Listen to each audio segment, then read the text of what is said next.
Hello guys, তোমরা কেমন আছো? আশা করি ভালো আছো।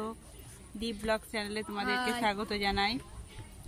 আজকে এসছি আমরা ত্রিপুরা এখানকার নীরমহলে সকালীন সময় কাটাতে নেই। চারিদিকে জল, জলের মাঝে এই মহলটি। এটা গ্রীষ্মকালীন রাজা এখানে বাসস্থান করতেন। এখানে চারিদিকে খুব সুন্দর মনোরম পরিবেশ, মনোরম হাওয়া চারিদিকে। গ্রীষ্মকালীন রাজা এখানে রাজারা নিয়ে সেই মহলে বসবাস করতেন। এখানে দেখুন চারিদিকে জল, বন্ধুরা একটু দেখুন চারিদিকে জল। জলের মাঝখানে রাজার বাসস্থান, গ্রীষ্মকালীন আবাসন এটি নীরমহল। খুব সুন্দর একটা ইউনিক একটা তাজমহলের সমতুল সাজে তৈরি করা একটা খুব সুন্দর মনোরম পরিবেশে একটা আবাসন। ভিতর সাইডটা আপনাদেরকে দেখাচ্ছি, সঙ্গে থাকুন।